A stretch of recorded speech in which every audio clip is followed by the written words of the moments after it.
আল্লাহ কোরআনে বলছে ইন্না হাদাইনাহুস সাবিলা ইম্মা শাকিরান ওয়া ইম্মা কাফুরা ইন্না আ'তাদনা লিল কাফিরিনা সালাসিলা ওয়া আগলালান ওয়া সাঈরা।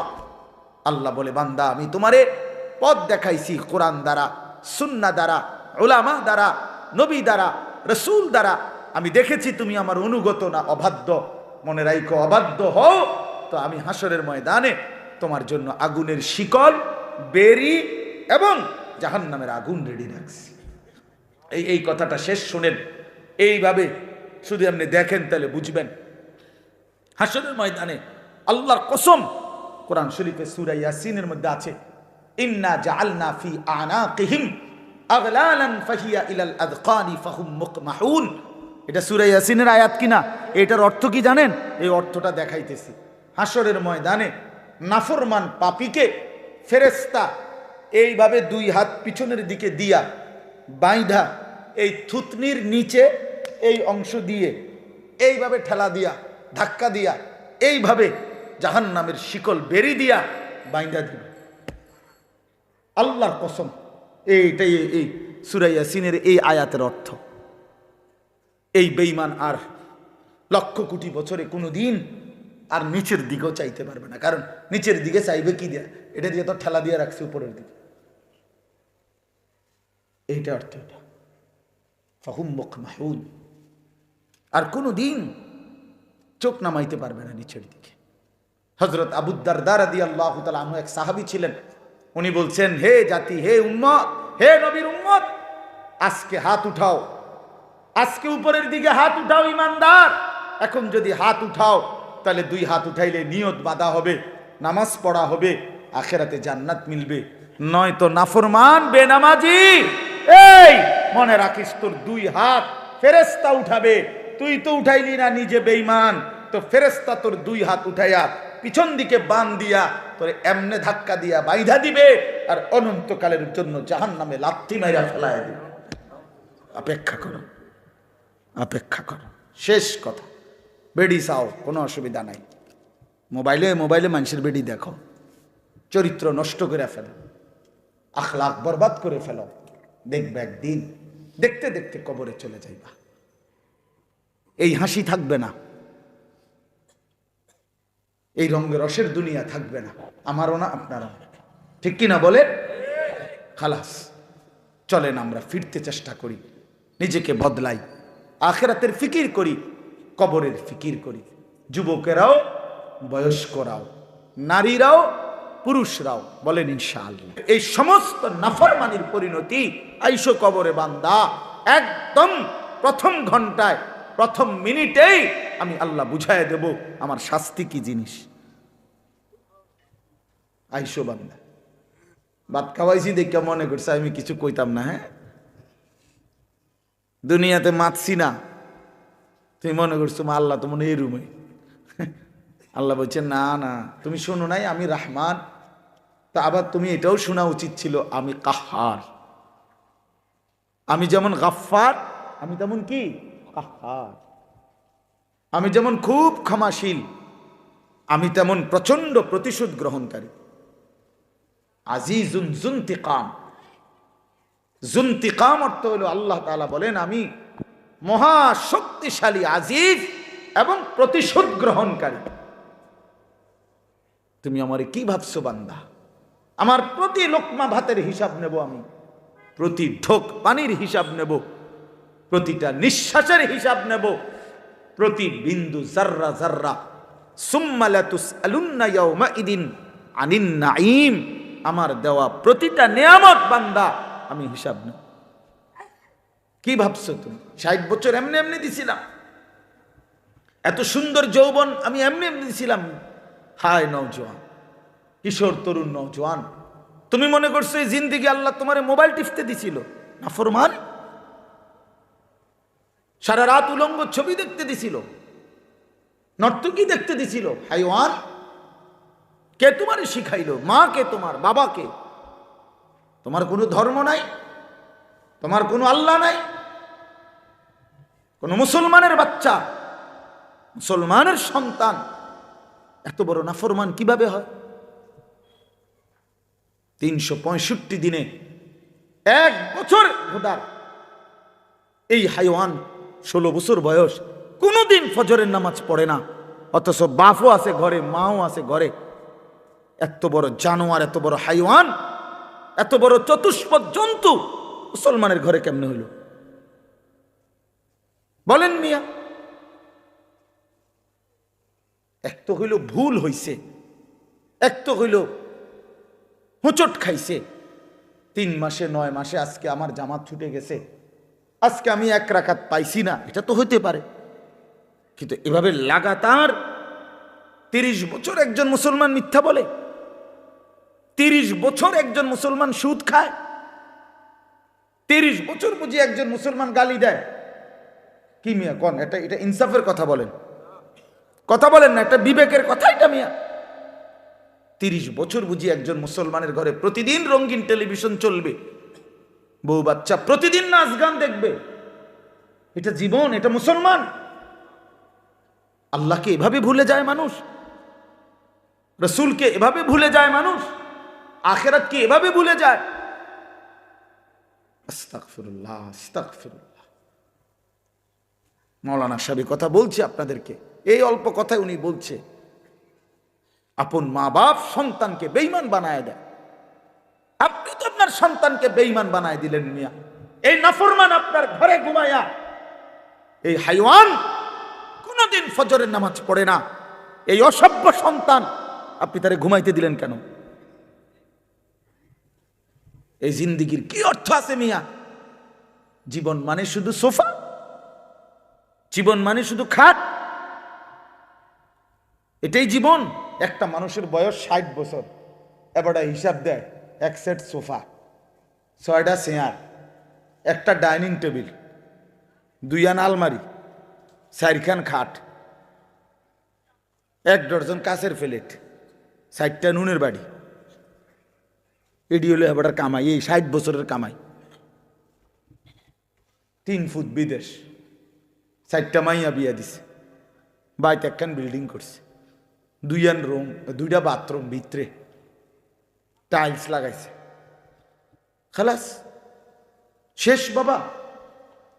এক মুসলমানের জিন্দিগি এতটুকুতে শেষ?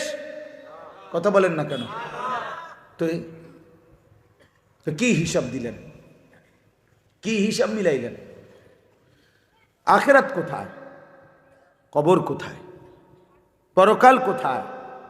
হাসরের ময়দান কোথায়? সেটা কার জন্য? সেটা কে সাজাবে? সেটা কে সাজাবে? অহুম আনিল আখিরাতে হুম গাফিলুন। আল্লাহ বলেন, হায় বান্দা, আখিরাতের ব্যাপারে গাফিল হয়ে রইলা। ইকতারাবা লিন-নাসি হিসাবুহুম ওয়া হুম ফি গাফলাতিন মুরিদুন।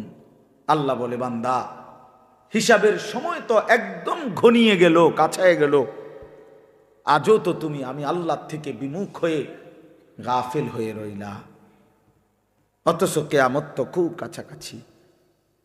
আচ্ছা, কিয়ামত নালে আরো দেরিতে হইব, কিন্তু আপনি মরে গেলে তো আপনার কিয়ামত, আখিরাত শুরু।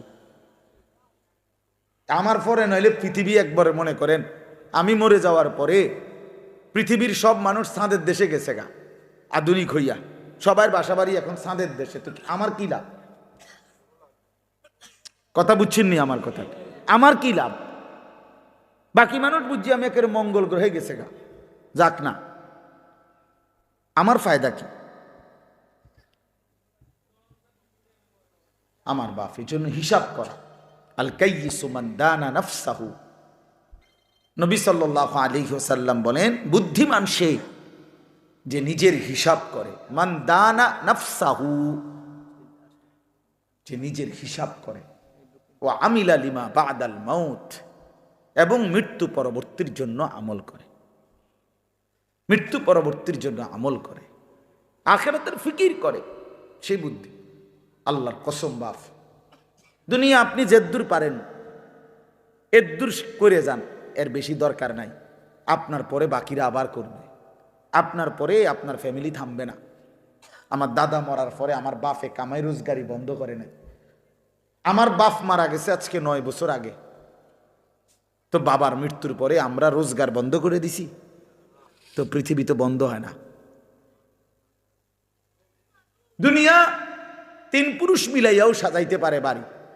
দাদায় বাড়ির ভিট বান্ধা গেছে, বাপে মনে করেন ছাদ দিয়া গেছে একতলার, তো এরপরে ফুতে আইসা হয়তো চারিদিকে ওয়াল টোয়াল উঠাইয়া আস্তর কইরা টাইলস টুইলস লাগাইয়া রোম টোম ঠিক কইরা এখন থাকে, এমন হইতে পারে না? তাহলে দুনিয়া এই ঘর তিন পুরুষ মিলাইয়া সাজাইছে, এটা হতে পারে দাদা বাপ পুত। কিন্তু আল্লাহর কসম, কবর নামের ওই ঘর যেটা মাটির নিচে, এটা আপনারটা যদি আপনি না সাজান, তা আপনার ছেলে আপনার নাতি কিয়ামত পর্যন্ত আর কেউ সাজায় দিতে পারবে না। আমার আব্বা ইন্তেকালের সময় আমরা 5 ভাইয়ের কোনো ঘর ছিল না, একটা ঘরও না আমাদের ছিল না। আমরা একটা সরকারি বাসায় থাকতাম কুমিল্লা শহরে ঠাকুরপাড়া, সরকারি লিজের বাসা, সরকারি ট্যাক্স দেওয়া বাসা। এখন এটা ফেরত দিয়ে দিছি, 9 বছরের মাথায় সরকারের ঘর সরকারের দিয়ে দিছি স্বেচ্ছায়, নিজেরা অফিসে গিয়ে দিয়ে পড়ছি। ধরেন আপনার ঘর লাগতো না। 9 বছরের ব্যবধানে আলহামদুলিল্লাহ 5 ভাইয়েরই আলাদা আলাদা বিল্ডিং হয়েছে, ঘর হয়েছে, সবাই ঘরেই থাকি। তাহলে বুঝাইতে চাইলাম এটা দুনিয়া মিলেই যায়, দুনিয়া হয়েই যায়।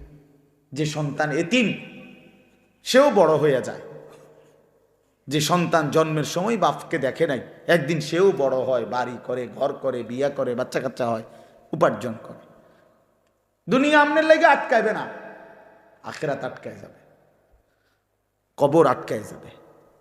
আপনি যদি ছেলের দুনিয়া সাজায় দিতে না পারেন, আল্লাহর কসম কিচ্ছু হবে না, দুনিয়া চলেই যাবে, কিন্তু আখিরাত আটকায় যাবে। আখিরাত, কবর আটকায় যাবে। আখিরাত সাজাইতে হয়, আখিরাত বানাইতে হয়, আখিরাত গড়ে নিতে হয়, নিজেরও সন্তানেরও। এই জন্য আল্লাহ তাআলা বলছেন, ইয়া আইয়ুহাল্লাযীনা আমানু কু আনফুসাকুম ওয়া আহলিকুম নারা, হে ঈমানদারগণ, নিজেকে এবং নিজের পরিবারের সদস্যদেরকে জাহান্নামের আগুন থেকে বাঁচাও। এটা দায়িত্ব। এটা কি দায়িত্ব? ছেলেটা খাটে না, ঘুমাক, প্রয়োজনে মাটিতে ঘুমাক, কিন্তু আল্লাহকে সেজদা করতে হবে। আমাদের কওমি মাদ্রাসার লক্ষ লক্ষ ছাত্র সারা পৃথিবীতে মাটিতেই তো আমরা ঘুমাই। দাওরায়ে হাদিসের বড় ছাত্র মাটিতে ঘুমায়, নুরানির বাচ্চাও মাটিতে ঘুমায়। তো ঘুমায় তো মাটিতে, কিন্তু ডাক দেয় আরশে আজিমের মালিক মহান আল্লাহকে, সম্পর্ক রাখে আরশে।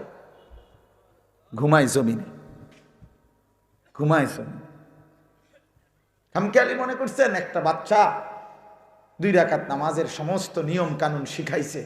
বহুত বদনসিব মুসলমান 60 বছরেও কোনোদিন ঠিক মতো দোয়ায়ে কুনুত আত্তাহিয়াতুটাও পড়তে পারে না, এমন দুর্ভাগা মুসলমান নাই?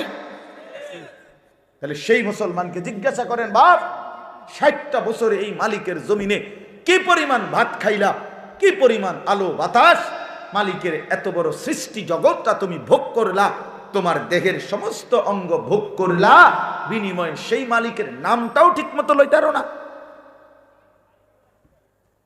সেই মালিকের কালাম আল্লাহর কোরআন দেখে দেখেও কদ্দুর সাইয়াও শুদ্ধ করে পড়তারো না, কিত্তা ভাত খাইলা, এতটি ভাত? দুনিয়া এতগুলো ভাত কেন খাইলা? কি ফায়দা ছিল, কি দরকার ছিল, কি লাভ ছিল? এই জন্য আপনাদের কাছে আমার অনুরোধ, বাবা, মহান আল্লাহ পাক রব্বুল আলামিন বলছে, বান্দা, গোটা দুনিয়া ইন্না জাআলনা মা আলাল আরদি জিনাতাল লাহা, আমি আল্লাহ গোটা জমিনের সব কিছু সৌন্দর্যময় করে সাজিয়ে চমৎকার করে, আচ্ছা এই ডেকোরেশনের এই প্যান্ডেলের এটা যদি এতটা একটু সুন্দর মনে হয়, তো গোটা কায়নাত কতটা সুন্দর, ফুল কত সুন্দর, ফল কত সুন্দর, এক একটা পাখি কত সুন্দর, এই আসমান কতটা সুন্দর, এই জমিন কতটা সুন্দর, এক মানুষের চেহারা কত সুন্দর, এক কোলের মাসুম বাচ্চার চেহারা কত সুন্দর। আমি তো প্রায় বলি যে গোটা পৃথিবী বাদ দিলাম, বাংলাদেশের তো অসংখ্য জেলায় আলহামদুলিল্লাহ আল্লাহর দয়ায় আজ 21 বছরে আমি কত জায়গায় গেছি এই ওয়াজের জীবনে, কত কিছুই তো দেখলাম। কিন্তু আমার 3 বছরের একটা ছোট মেয়ে আছে, আমার ছোট মেয়ে সুমাইয়া নাম। তো আমার এই ছোট মেয়ে ওই যখন হাসি দেয় আমার কাছে মনে হয় আলহামদুলিল্লাহ গোটা পৃথিবীর মানুষের বানানো সব সুন্দরের চাইতে ওইটা সেরা। ওই বাচ্চার মুখের হাসি কি অসাধারণ সুন্দর, কি অসাধারণ সুন্দর। এজন্য বাপ এটা জরুরি বিষয়। আল্লাহ তাআলা বলে, বান্দা গোটা জমিন আমি আল্লাহ তোমাদের জন্য সাজিয়েছি, তোমার জন্য, তোমার জন্য। আর আমি তোমাকে বানিয়েছি আমার জন্য, আমার জন্য। সারে দুনিয়া তেরে লিয়ে, তু সিরফ মেরে লিয়ে। আল্লাহ বলে, বান্দা তাম দুনিয়া তোমার জন্য, তুমি শুধু আমার জন্য। কার জন্য? আল্লাহর জন্য। আমি কার জন্য? দুনিয়া কার জন্য? আমার জন্য। দুনিয়া আমার জন্য, আমি আল্লাহর জন্য। আল্লাহর জন্য। খালাকতুল আশিয়া আলি আজালিক ওয়া খালাকতুকা লি। সব কিছু বানিয়েছি তোমার জন্য, তোমাকে বানিয়েছি আমার জন্য, আমার জন্য। এই জন্য আপনাদের কাছে আমার অনুরোধ, মেহেরবানি করে এই সমস্ত ওয়াজ মাহফিলের মূল মাকসাদ এটাই বাবা। আমি বক্তা, অমুক বক্তা, তমুক বক্তা, প্রধান বক্তা, বিশেষ বক্তা, অল্প বক্তা, সাংঘাতিক বক্তা, যাই কোন সব মিলাইয়া এক কথা, আমরা আখিরাতের ফেরিওয়ালা। কিসের ফেরিওয়ালা? আখিরাতের। আমরা কবরের ফেরিওয়ালা, আখিরাতের ফেরিওয়ালা। আমরা আপনাদেরকে কবর মনে করাই, আমরা আপনাদেরকে আখিরাত মনে করাই, আমরা আপনাদেরকে পরকাল মনে করাই। বাবা দুনিয়া সাজাইলে তেমন কিছু আসে যায় না, আখিরাত সাজাইতে হয়। আমরা আখিরাত মনে করাই। ফাআনযারতুকুম নারান তালাজ্জা। আল্লাহ বলে, বান্দা আমি তোমাদেরকে প্রজ্বলিত আগুন, জাহান্নামের আগুনের ভয় দেখাচ্ছি, ভয় দেখাচ্ছি। রাসূলুল্লাহ সাল্লাল্লাহু আলাইহি সাল্লাম প্রথম দিন, যেদিন প্রথম মক্কার কুরাইশদের কাছে সর্বপ্রথম যেদিন কালেমার দাওয়াত দিছে, প্রথম যেদিন, সেদিনই নবী বলছে, ইন্নী নাযীরুন লাকুম বাইনা ইয়াদাই আযাবুন শাদীদ। আমার জাতি হয়ে, আমার কওম, আমি তোমাদেরকে একটি ভয়ানক আযাবের ভয় দেখাচ্ছি। এক ভয়ানক আযাব, সামনে এক জাহান্নামের কঠিন আযাব, সামনে কবরের এক ভয়ানক আযাব। নবী সাল্লাল্লাহু আলাইহি ওয়াসাল্লাম বলছেন, মা রাআইতু মানজারান কাত্তু ইল্লা ওয়াল কবরু আফজাউ মিনহু। আল্লাহর নবী সাল্লাল্লাহু আলাইহি ওয়াসাল্লাম বলেন, উম্মত, নবী নিজে বলছেন যে উম্মত, কবরের আযাবের চাইতে ভয়ানক কোনো দৃশ্য আমি রাসূল জীবনে কখনো দেখি নাই। আচ্ছা, নবীজি কি কথাটা এমনি এমনি বলছেন? বানায় বানায় বলছেন? তাহলে রাসূলুল্লাহ সাল্লাল্লাহু আলাইহি ওয়াসাল্লাম বলেন, কবরের আযাবের চাইতে ভয়ানক কোনো দৃশ্য আমি রাসূল দেখি নাই। গতকালকে আমি, আমার আপন মামি মারা গেছে, গতকাল আমি ওনার জানাজা পড়ছি, তো কবরে মাটি দিছি, কবরের দিকে তাকায়া আল্লাহর নবী সাল্লাল্লাহু আলাইহি সাল্লামের হাদিসের মধ্যে আছে, হযরত বারা ইবনে আযিব রাদিয়াল্লাহু তাআলা আনহু বলেন, নবীজি একদিন এক সাহাবীর জানাজা পড়তে গেছে, তো সাথে আমরা সাহাবীরা ছিলাম। তিনি বলেন, আল্লাহর নবী সাল্লাল্লাহু আলাইহি সাল্লাম জানাজার আগে কবরের দিকে তাকাইয়া অনেকক্ষণ কাঁদলেন, অঝরে কাঁদছেন। সাহাবীরা বলেন, আমরাও কাঁদলাম। নবীজি কান্না থামাইয়া বললেন একটু পরে, ইয়া ইখওয়ানি লিমিসলি হাদা ফাআইদ্দু। হে আমার বন্ধুরা, সাথীরা, এই কবরের জন্য তোমরাও সকলে প্রস্তুতি নাও, তোমরাও রেডি হও। ফাআইদ্দু, তোমরাও প্রস্তুতি নাও, তোমরাও রেডি হও। অতএব এক অনিবার্য বাস্তবতা, এক চিরন্তন বাস্তবতা। আমি আমার দাদার কবর দেখছি, আমি আমার বাবার কবর দেখছি, আমি আমার জ্যাঠারে কবরে রাখছি, আমি আমার মামিরে কবরে রাখছি, মামারে কবর। আমার সেই জলজ্জান্ত চোখে দেখা মানুষগুলো আমার চোখের সামনে পৃথিবী থেকে বিদায় নিছে। তো এবার বার যেন ওই কবর আর লাশ আমাকে বলছে, আনিস একদিন তুমিও চলে যাবে। হযরত উমর রাদিয়াল্লাহু তাআলা আনহু আমরা কিতাবে পড়ছি, তিনি সর্বদা বলতেন কুল্লা ইয়াউমিন ইউকালু মাতা ফুলান মাতা ফুলান, প্রতিদিন ঘোষণা হয় আজ অমুকের মৃত্যু হলো, আজ অমুকের মৃত্যু হলো। ওয়ালা বুদ্দা মিন ইয়াউমিন ইউকালু মাতা উমর, তিনি বলেন নিশ্চিত একদিন ঘোষণা হবে আজ ওমরের মৃত্যু হলো, আজ ওমরের মরণ হলো। হবে কিনা বলেন? বলেন একদিন আপনার নাম ঘোষণা হবে তো? একদিন ঘোষণা হবে নিশ্চিত। বন্ধু ছেলেরা তোমাদেরকে বলি, ভাই এই নওজোয়ান কিশোর তরুণ তুমিও মনে রাখো, হযরত হাসান বসরি রাহমাতুল্লাহ আলাইহি বলে ইন্না যারআ কাদ তুদরিকুল আহাতু ক্বাবলা আন ইয়াবলুগা, তিনি বলতেন হে যুব সমাজ মনে রেখো, সব ফুল ফল হয় না, সব ফল পরিপক্ক হয় না, ঝরেই যায় বেশি, টিকে অল্প, টিকে অল্প।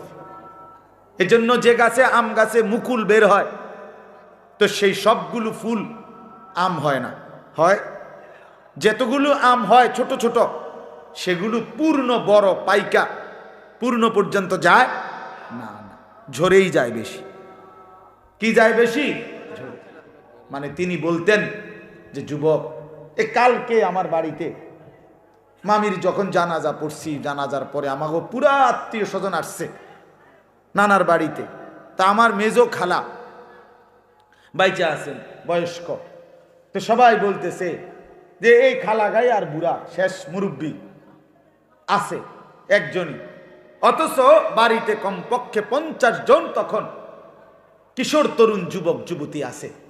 তাহলে বোঝা গেল নওজোয়ান আছে যখন প্রায় 50 জন, বুড়া আছে কেবল একজন। কথাটা বুঝছেন আপনি হিসাব? তাহলে বুঝাই গেল এটার হিসাব যে অধিকাংশই কিশোর নওজোয়ান পূর্ণ বৃদ্ধ হওয়ার আগে আগেই কবরে চলে যায় বেশি, থেকে যায় কম। নাহলে 50 ইন্টু 1 হবে কেন? মানে কাছাকাছি তো ব্যবধান হইব, নাহলে জোয়ান থাকবে 50 জন, বুড়া থাকবে তো কমপক্ষে 30-35 জন, কাছাকাছি থাকার কথা না। তো এটা এতগুলো বুড়া মরে হইল না কেন? মানে এর আগেই চলে গেছে বেশি। এই জন্য যুবক ছেলেদেরকে বলি, বাপ তুমি ওই বৃদ্ধ বাবাকে দেখা ধোকা খাইও না যে কমপক্ষে আমি তো ওটুকুর আগে মরবো না। তুমি ওই দাদারে দেখা ধোকা খাইও না যে কমপক্ষে তো আমি ওই দাদার বয়সী হওয়ার আগে মরবো না। কাজেই এখনো ফুর্তির সময় আছে, এখনো নাচ দেখার, গান দেখার, নর্তকী দেখার, মোবাইল দেখার, অশ্লীল ছবি দেখার সময় এখনো আছে। এখনো আমার নামাজ পড়ার টাইম হয় নাই, আমি এখনো বাচ্চা মানুষ, আমি তো এখনো বিয়েই করি নাই, আমি তো এখনো চাকরিই করি না, আমার তো এখনো কোনো কামাই রোজগারই নাই। তো তোমার যেহেতু কোনো কামাই নাই, চাকরিও নাই, কিছুই নাই, তো তোমার জিন্দিগি শুধু মোবাইল টিফোন, এই তো না? তোমার মতো অপদার্থরে আল্লাহ বানাইছে শুধু বেডিতের নাচ আর অসভ্য ছবি দেখবার জন্য। আস্তাগফিরুল্লাহ, আস্তাগফিরুল্লাহ। মুসলমানের সন্তান কোন যুগে, প্রিয় ভাই আমার, আমি একটু আগে বলছি স্যার আব্দুল মান্নান স্যার এই বাহারুল উলুম মাদ্রাসায়, যে পৃথিবীতে কোন যুগে মিয়া যখন আইয়ামে জাহিলিয়াত ছিল, যখন নারী উপভোগের পণ্য ছিল, আমি নিজে পড়ছি ইতিহাসের বইতে, ইসলাম পূর্ব যুগে ইরান সহ আশেপাশে একটি মতবাদ ছিল যে 3 জিনিসের সবার সমান অধিকার, একক অধিকার নাই কারো, নাউজুবিল্লাহ। 1 নাম্বার হলো আগুন, 2 নাম্বার পানি, 3 নাম্বার নারী। আগুন, পানি, নারী, এই 3 জিনিসের উপরে কারো অধিকার নাই, একক, সবার অধিকার। নারী সবার জন্য, যে কেউ যে কোনো সময় ব্যবহার করতে পারবে, নাউজুবিল্লাহ। এরকম অসভ্য, এত বড় নিকৃষ্ট অসভ্য যেই জমানার মানুষ ছিল, সেই জমানাতেও মিয়া মানুষগুলো সারাদিন 24 ঘন্টা নারী নিয়া পইরা ছিল না, বরং ওই যুগেরও মানুষ জাহিলি জামানে বীর ছিল, বাহাদুর ছিল, যোদ্ধা ছিল, যুদ্ধ করত, লড়াই করত, বাহাদুর ছিল। আর আজকে মুসলমানের সন্তান জিন্দিগির পুরাটা সময় লাখ লাখ কোটি কোটি যুবক 24টা ঘন্টা মোবাইলে নারী ছবি উলঙ্গ দৃশ্য শাহওয়াত জিনা ব্যভিচারের সমস্ত কার্যক্রম এই নিয়েই ব্যস্ত।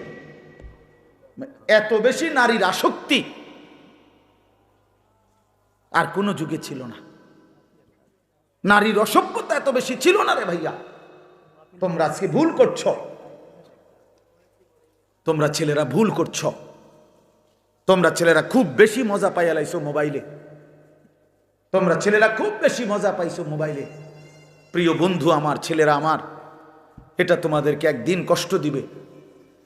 একদিন রাত শেষে শুনবা পৃথিবীতে ফেসবুকও নাই, ইউটিউবও নাই, অনলাইনও নাই। আমি সেদিন মুন্সিগঞ্জ গেছি মাহফিলে, 2 দিন আগে। মুন্সিগঞ্জ মাহফিলে গিয়া যাওয়ার পথে শীতলক্ষা সেতু, শীতলক্ষা নদীর উপরে ব্রিজ, তো ব্রিজের যেখানে টোল দেয় এই টোলের জায়গার মধ্যে লম্বা লাইন জ্যাম বাজা গেছে। কিরে ভাই, এখানে তো এত বড় জ্যাম বাজার কথা না। পরে আমার সাথে একজন মাওলানা গাড়িতে ছিল, ওনারে বললাম দেখে আসেন কি হয়েছে, টোলের মুখে যান। তো টোলের যেখানে মুখে, যেখানে টোলটা নেয় ওইখানে গিয়া দেখে 3টা কম্পিউটার, ওনাদের 3টা মানে লেন যেখানে টোল নেয়, ব্রিজের টোল বুঝেন তো, টাকা দেয় যে, এই এখানে 3টারই কম্পিউটার সিস্টেম ফেল করছে, মানে চলতেছে না, হঠাৎ একটাও না, হ্যাং হয়ে গেছে। এটারে টিপতে আছে বেচারা জান্ডা দিয়া, কিন্তু এটা অন হয় না, অন হয় না। এই জন্য এই শত শত গাড়ি আটকায় গেছে, টোল নিচ্ছে না। তাহলে কি ভাইয়া, পৃথিবীতে 1 সেকেন্ডে 1 মুহূর্তে হতে পারে এই প্রযুক্তি থাকবে না, কিন্তু তোমার আল্লাহ থাকবে, তোমার কবর থাকবে, তোমার আখিরাত থাকবে, আর তোমার পুরা জিন্দেগির এই ভালো কিংবা নাফরমানি এটা কিন্তু থেকেই যাবে। তুমি এটা আর কোনোদিন নিজের থেকে শত ধুইয়া আর সরাইতে পারতাম না।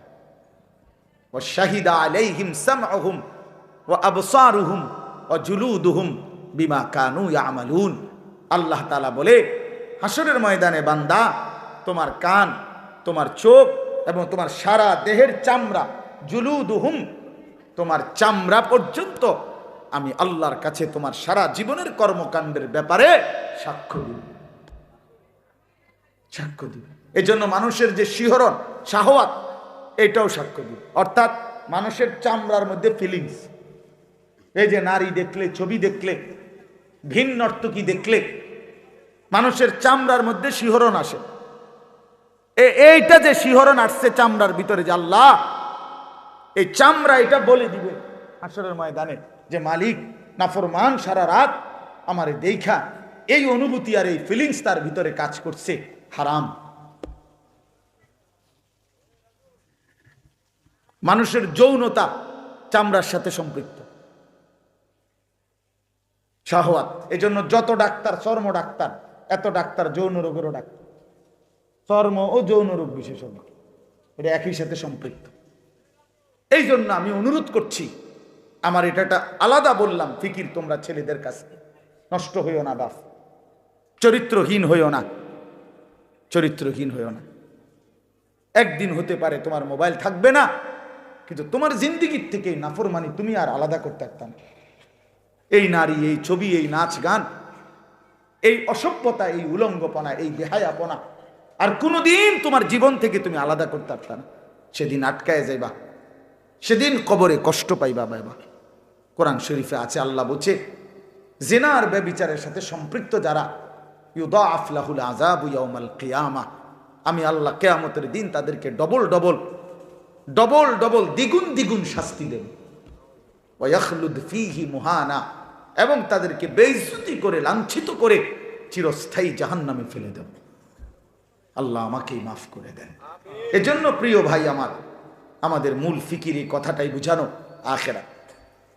আখিরাত আমাদের এই সমস্ত ওয়াজ, সমস্ত বয়ান, উলামায়ে কেরাম সমস্ত চিল্লা চিল্লি, একটাই মাকসাদ, আখিরাত, পরকাল, পরকাল, আখিরাত।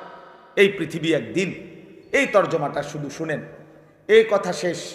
আল্লাহ তাআলা বলছেন, বান্দা তুমি যেরকম মরতেছ, প্রতিনিয়ত তোমার চোখের সামনে যেরকম মানুষের মৃত্যু হয়, একদিন এই গোটা সৃষ্টি জগৎটা শেষ হয়ে যাবে, এরও মৃত্যু হবে। এটাই আখিরাত, এটাই কিয়ামত, এটাই কিয়ামত। আর এই সূরার মধ্যে আল্লাহ তাআলা বলেন আল কারিয়া। এই আল কারিয়াতু শব্দের অর্থ এটাই যে আল্লাহ তাআলা বলেন প্রচন্ড আঘাত, প্রচন্ড ধ্বনি, বিকট শব্দ। মাল কারিয়া, কি সেই বিকট শব্দ? ওমা আদরাকা মাল কারিয়া, আপনি কি নবী জানেন সেই বিকট শব্দটা কি? এখানে বিকট শব্দ বলতে কিয়ামত বুঝাইছে। ইসরাফিলের ফুঁক, আপনি শুধু এতটুকু বুঝেন, একটা মিনিট শুধু ভাবেন, এই প্যান্ডেলটা যেমনে আছে এখন, যেটা যেমনে আছে, 10টা সেকেন্ড শুধু কল্পনা করেন তো, যে সবগুলো লাইট ঠাস ঠাস করে ভাঙ্গা যাইতেছে, প্যান্ডেলটা ভাঙ্গা যাচ্ছে, স্টেজটা ভাঙ্গা পড়ছে, পর্দার কাপড়গুলো তসতস করে ছিঁড়ে ফেলতেছে। আচ্ছা, পরিস্থিতিটা কেমন হবে?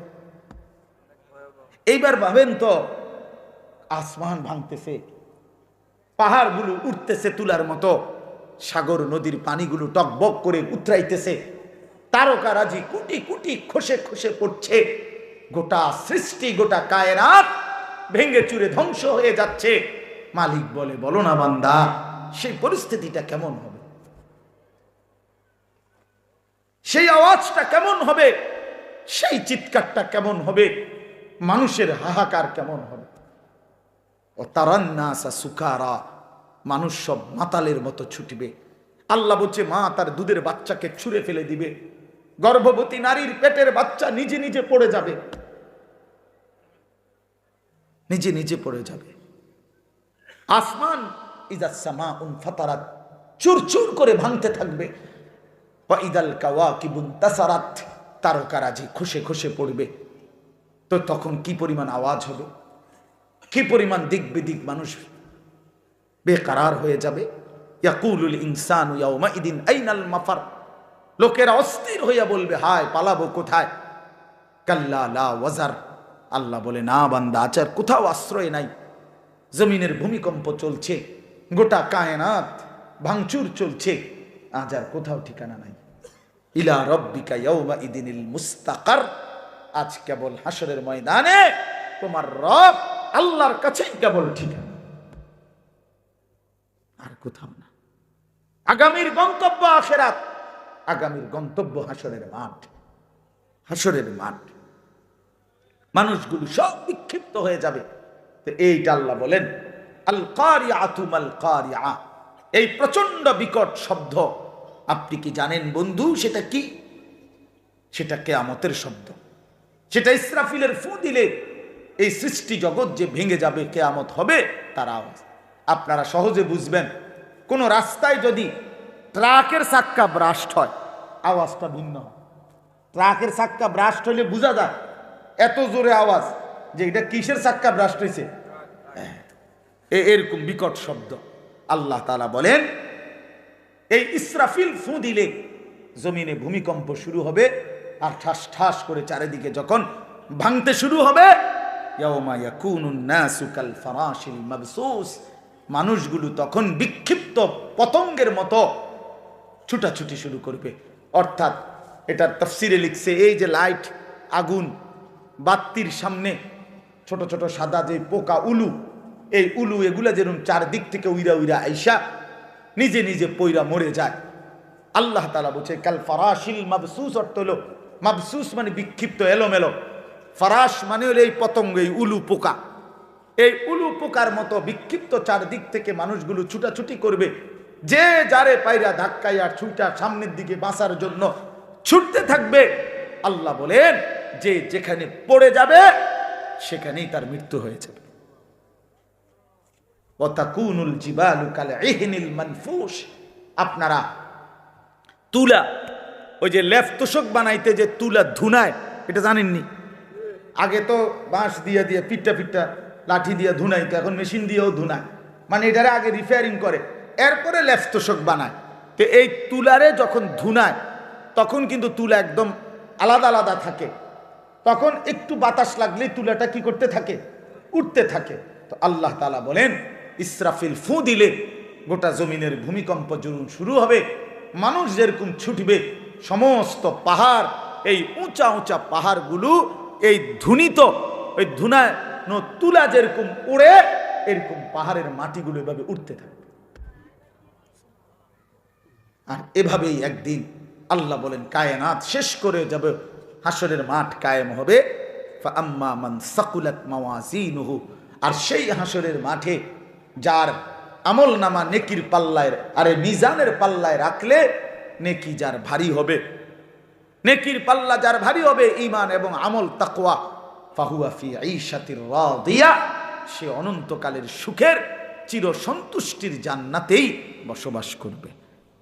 ও আম্মা মান খাফফাত মাওয়াজিনুহু ফাউম্মুহু হাওয়িয়া, আল্লাহ বলেন আর যার মিজানের পাল্লায় হাসরের ময়দানে নেকির পাল্লা হালকা হবে, গুনাহ ভারী হবে, তো আল্লাহ তাআলা বলেন ফাউম্মুহু হাওয়িয়া, আই ফামাওয়াহু হাওয়িয়া, তার ঠিকানা হবে নিকৃষ্ট জাহান্নাম। হাওয়িয়া, হাওয়িয়া একটা জাহান্নামের নাম। ওমা আদরাকা মা হিয়া, আল্লাহ বলে বন্ধু আপনি জানেন সেটা কেমন জাহান্নাম? নারুন হামিয়া, সবচেয়ে বেশি জ্বলন্ত আগুন যেটার মধ্যে, সেই জাহান্নামটার নাম হলো হাওয়িয়া। নবীজি বলছেন নারুকুম হাযিহি জুজউম মিন ৭০ জুজআম মিন নারি জাহান্নাম। আল্লাহর নবী বলেন উম্মত তোমাদের দুনিয়ার আগুন, এই ভাই আমার এই শেষ কথাটা শুনেন, আল্লাহর নবী বলেন তোমাদের দুনিয়ার আগুন জাহান্নামের আগুনের ৭০ ভাগের ১ ভাগ। দুনিয়ার এই আগুনের চাইতে আরো ৬৯ গুণ বেশি গরম জাহান্নামের আগুন। জাহান্নামের, আপনি তো একদূর বলছেন, সাহাবীরা কি বলছে শোনেন। সাহাবীরা বলছে এই কথাটা যখন নবীজি বলছে যে দুনিয়ার আগুনের চাইতে আরো ৬৯ গুণ বেশি গরম উত্তাপ জাহান্নামের আগুন, আল্লাহর কসম হাদিসে আছে, আমি নিজে পড়ছি, সাহাবীরা তখন লাফ দিয়া উঠছে, উইটা বলছে ওয়া ইন্না যালিকা লাকাফিয়া ইয়া রাসূলুল্লাহ, হায় হায় দুনিয়ার এই আগুনই তো যথেষ্ট, এইটাই তো এটাই তো যথেষ্ট পুড়া ফেলার জন্য, এটাই তো যথেষ্ট, এই আগুনই তো চূর্ণ বিচূর্ণ করে দেয়। তো আল্লাহ তাআলা নবীজি বলেন তাহলেই ভাবো এর চাইতে আরো ৬৯ গুণ বেশি জাহান্নামের আগুনের গরম। তো এই আগুনের পরিণতি, এই আগুনের তীব্র দহন তুমি তো দেখছো। আমি জীবনে একবার কুমিল্লা মেডিকেল কলেজ, এই যে কুসাইতলি যেটা ২৫০ বেড হসপিটাল, এখানে বার্ন ইউনিটে, মানে যেখানে আগুনে পুরানো রুগীর চিকিৎসা করে, আমি একবার গেছি জীবনে। আমার একজন পরিচিত লোকে আপনার রাস্তা দিয়ে হাইটা যাইতেছিল, তো তারে হোটেল থেকে গরম পানি, তারা বেখেয়ালে যে পানি মারছে রাস্তা, এই বেচারার পুরা পিছন জ্বলে গেছে, তার গায়ে পড়ছে। এই বেচারারে আমি দেখতে গেছিলাম। আমি যখন গেছি তখন দেখছি যে ওরা ওরে ড্রেসিং করতেছে, ওর এই পোড়া চামড়া এগুলা টান দিয়ে টানা ছিটতেছে। আল্লাহর কসম ভাব, আমার জীবনে মানুষ এত জোরে চিৎকার করে আমি জীবনে আর কোনোদিন দেখিনি। ওই পুরা মানুষটার চিৎকার কাকে বলে আমি আর কখনো দেখি নাই। আমি নিজেও কাঁদছিলাম তখন, হায় মালিক, এই আগুনের পোড়া এটার হালাত যদি এমন হয়, কুল্লামা নাদিজাত জুলুদুহুম বাদদালনাহুম জুলুদান গায়রাহা। আল্লাহ তাআলা বলেন নাফরমান জাহান্নামের আগুনে তার চামড়া একবার জ্বলবে, তো সাথে সাথে নতুন চামড়া লাগানো হবে, আবার জ্বলবে, এভাবেই চলবে অনন্তকাল। কুল্লামা আরাদু আন ইয়াখরুজু মিনহা উঈদু ফিহা। নাফরমান প্রতিবার চাইবে জাহান্নাম থেকে বের হতে, ফেরেশতা প্রতিবার লাথি দিয়া ধাক্কা দিয়া জাহান্নামের আগুনেই ফেলে দেবে। উঈদু ফিহা। কেন নামাজ পড়ো না ভাই আমার ছেলেরা? কেন নামাজ পড়ো না? কেন নামাজ পড়ো না বন্ধু? আল্লাহকে ছেড়ে কারে পাইয়া গেলা? মোবাইলের ওই নারী তোমারে কি দিল? সমবয়সী বন্ধু তোমাকে কি দিল? ছেলেরা যার মতো চুল সাজাইছো, ওই ইহুদি বেঈমান কিংবা খ্রিস্টান বেঈমান, ওই খেলোয়াড় কিংবা গায়ক নায়ক, সে তোমাকে এই পর্যন্ত কি দিছে বলো? একটা টাকা দিল না 10টা টাকা দিল, একটা বনরুটি দিল না 1 কাপ চা খাওয়াইলো? তুমি কেন সিনেমার নায়ক? সে তো তোমারে চিনেও না, তোমার দিকে ফিরে তো সে মোতেও না, তোমার দিকে ফিরে তো সে মোতেও না। বুঝেন না কথাটা? ইউরোপ আমেরিকারা তো তোমারে চেনেও না, তুমি কেন তার মতো নিজেকে সাজাইলা? কিন্তু তুমি যদি তোমার রসুলের মতো চুল বানাইতা, তিনি তো তোমারে চিনতেন। হাদিসের মধ্যে আছে, নবী সাল্লাল্লাহু আলাইহি সাল্লামের উপরে কেউ দুরূদ পড়লে কবরে ফেরেশতারা গিয়া বিইসমিহি ওয়া ইসমে আবিহি, ওই ব্যক্তির নাম এবং বাপের নাম সহ উল্লেখ করে আল্লাহর কসম নবীজির সামনে বলে, পেশ করে, ইয়া রাসূলুল্লাহ, অমুকের সন্তান আলী আশরাফের ছেলে আনিসুর রহমান আপনার উপরে একবার দুরূদ শরীফ পড়ছে। আমার জীবনে তো আমি এরকম অনেক মানুষকে দেখছি, যারা আমি সামনে গেছি হয়তো বলছে, হুজুর আপনার কথা অনেক শুনছি, আমি যদিও আপনারে দেখি নাই কিন্তু আপনার নাম শুনছি অনেক। তো রাসূলুল্লাহ সাল্লাল্লাহু আলাইহি সাল্লামের সামনে আমি যদি হাসরের ময়দানে সুপারিশের জন্য যাই, আমি যদি হাউজে কাউসারের পানির জন্য যাই, তো তিনি দেখে যদি দাঁড়াই যাই যে বলি, ইয়া রাসূলুল্লাহ, আমি আনিসুর রহমান সুপারিশের জন্য আসছি, নবী তো বলবে, হ্যাঁ তোমার নাম তো আমি অনেক শুনতাম, তুমি যে আমার উপরে দুরূদ পড়তা, ফেরেশতারা আয়েশা তো প্রায় তোমার নাম বলত। আচ্ছা কি মজাটা হবে তখন? আর যদি বলে, হাই উম্মত, তুমি আমার উম্মত, না তো আমি তো কোনোদিন তোমার নাম শুনি নাই, আমি তো কোনোদিন তোমার নাম শুনি নাই, তোমার তো চিনলাম না উম্মত, কি হবে ভাইয়া? কে সুপারিশ করবে তখন? এই জন্য দোস্ত আমার, বন্ধু আমার, দয়া করে আল্লাহ তাআলা আমাদেরকে মনে করাইছে আখিরাত, আল্লাহ আমাদেরকে কিয়ামত মনে করাইছে। বান্দা ভুল করো না, বান্দা ভুল করো না। ফালা ইয়াগুররান্নাকা তাকাল্লুবুল লাযীনা কাফারু ফিল বিলাদ। আল্লাহ বলে, বেঈমান আর কাফেররা যে দুনিয়া তামসা করে ঘোরাফেরা করে, এটা দেখে তুমি বান্দা ধোঁকা খেও না, ধোঁকা খেও না। অল্প কয়দিন, কুলু ওয়া তামাত্তাউ কালিলান ইন্নাকুম মুজরিমুন। আল্লাহ বলে, নাফরমানরা অল্প কিছু সময়ের জন্য দুনিয়া ভোগ করো, আমি দিলাম দুনিয়া, খাইতে দিলাম, ভোগ করতে দিলাম দুনিয়া, আমি জানোয়ারকেও খাওয়াই, কুকুর বিড়ালকেও খাওয়াই, তবে মনে রেখো, ওয়াইলুন ইয়াউমাইদিল লিল মুকাদ্দিবিন, সমস্ত মিথ্যাবাদী নাফরমানের জন্য সেদিন আখিরাতে রয়েছে জাহান্নাম।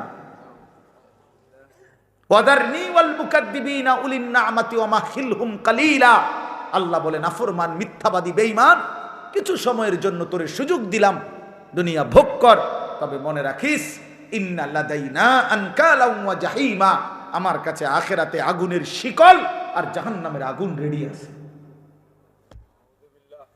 আল্লাহ কোরআনে বলছে, ইন্না হাদাইনাহুস সাবিলা ইম্মা শাকিরান ওয়া ইম্মা কাফুরা ইন্না আ'তাদনা লিল কাফিরিনা সালাসিলা ওয়া আগলালান ওয়া সাঈরা। আল্লাহ বলে, বান্দা আমি তোমারে পথ দেখাইছি কোরআন দ্বারা, সুন্নাহ দ্বারা, উলামা দ্বারা, নবী দ্বারা, রাসূল দ্বারা। আমি দেখেছি তুমি আমার অনুগত না, অবাধ্য। মনে রাখো, অবাধ্য হও তো আমি হাসরের ময়দানে তোমার জন্য আগুনের শিকল, বেরি এবং জাহান্নামের আগুন রেডি রাখছি।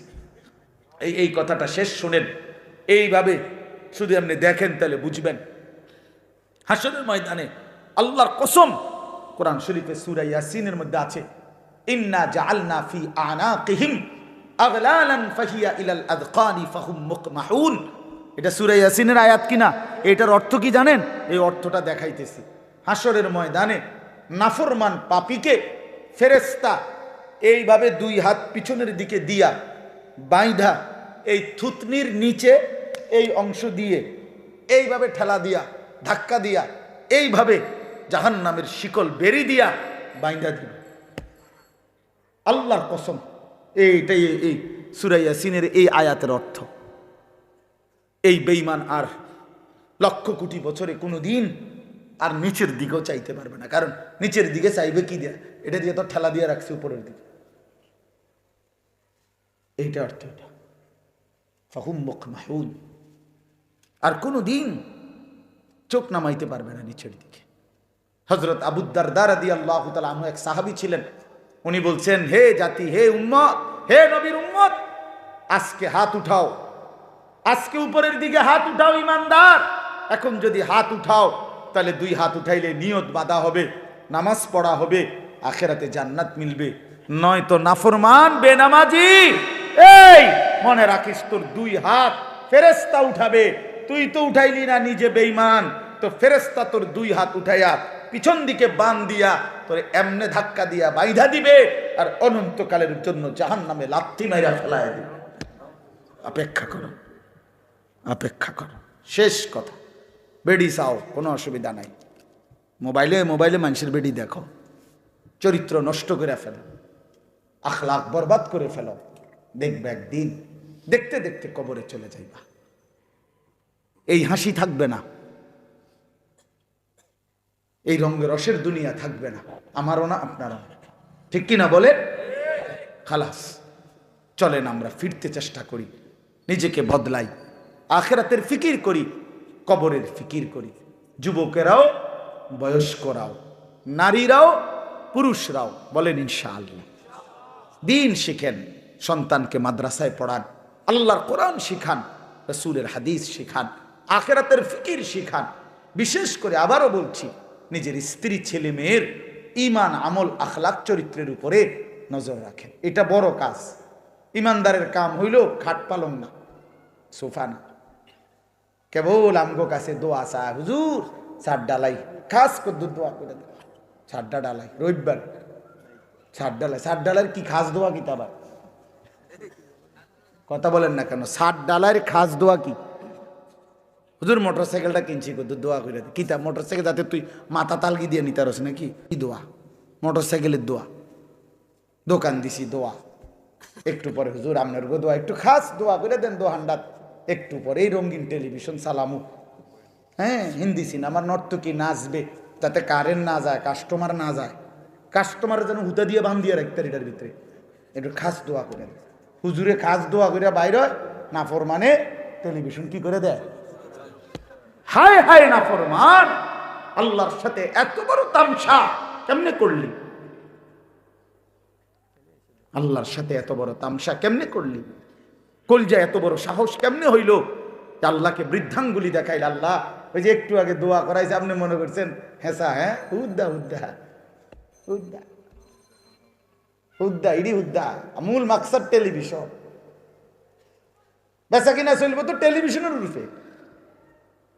আমনের দয়া দিয়া কিতাবার নাউজুবিল্লাহ। আল্লাহ আমাদেরকে মাফ করে দেন। আল্লাহ তাআলা আমাদের প্রত্যেককে আখিরাতের ফিকির দান করেন, ঈমান আমলের ফিকির দান করেন। আমরা চেষ্টা করব তো ইনশাআল্লাহ। বয়স্ক বাবারাও বেশি বেশি শেষ হায়াত জিকির, তাসবিহ, তেলাওয়াতের মধ্যে কাটাবেন। চা দোকানের আড্ডা, বিড়ি সিগারেটের আড্ডা, বিড়ি খাইয়েন না, বিড়ি খাইয়েন না, বিড়ি খাইয়েন না। 60 বছরে যে মানুষ এখনো বিড়ি খায়, এবড়ার মতো বেহায়া আর কেউ নেই। এবড়া করে শক্ত বেহায়া, একদম বেহায়া মানুষ, একদম নির্লজ্জ, লজ্জাহীন এক মানুষ। এবার শরম নাই, এবার শরম নাই। এত বুড়া বয়স হয়েছে এখনো বিড়ি সিগারেট ছাড়লেন না। আপনি মরবেন কোন দিন, কবরে যাবেন কোন দিন? এত বছর বয়সে মানুষে গাইল্লায় এখনো বিড়ি সিগারেট খায়। আস্তাগফিরুল্লাহ, আস্তাগফিরুল্লাহ। গায়ে লাগলে মাফ করে দিন, বলে যদি বেশি লাগিয়ে গেছে তো হালাই দিয়েন জায়গা। হ্যাঁ, যদি বলেন যে কথাটা একটা বেশি শক্ত হয়ে গেছে, গাত লাগছে, আমি তো চাইছি যে আড্ডিত যাতে লাগে। আল্লাহ আমাদেরকে মাফ করে দেন। চলেন ইনশাআল্লাহ জীবন বদলাবো। আল্লাহ আমাদেরকে তৌফিক দেন। এই দক্ষিণ পাড়া জালগাঁও নুরানি মাদ্রাসা আল্লাহ কবুল করে নেন। আমার শায়েখ আরিফ বিল্লাহ হাকিমুন নফস আল্লামা মুফতি মুশতাকুন নবী কাসিমি হযরত বয়ান করবেন, আপনারা শুনবেন ইনশাআল্লাহ। এশার নামাজের পরে আবার যথারীতি বয়ান হবে। শায়েখের মাদ্রাসা কুমিল্লা কোটবাড়ি সুধন্যপুর প্রতি মাসের শেষ শনিবার মাসিক ইসলাহি মজলিসে নিয়মিত যাওয়ার চেষ্টা করবেন। আমার একটা ছোট্ট মাদ্রাসা আছে ক্যান্টনমেন্ট ময়নামতি সাহেবের বাজার, ওইখানে এই অঞ্চলে আপনাদের অনেক আত্মীয় আছে আমার ওইখানকার। আজকেও আমার অনেকে বলছে হুজুর আমগো আত্মীয় স্বজনের বাড়িতে না যাইতেছেন। তো আপনার আমার ওই মাদ্রাসায় আগামী শনিবার 14ই ডিসেম্বর বার্ষিক মাহফিল, আপনারা সেখানে যদি সুযোগ হয় যাওয়ার চেষ্টা করবেন। আল্লাহ তাআলা তৌফিক দেন, কবুল করেন, আমিন। সুবহানাল্লাহি ওয়া বিহামদিহি। মাশাআল্লাহ, হযরত খুব গুরুত্বপূর্ণ বয়ান পেশ করছেন। আমরা সকলে আনিসুর রহমান আশরাফি ওয়াজ, আখেরাতের ফেরিওয়ালা।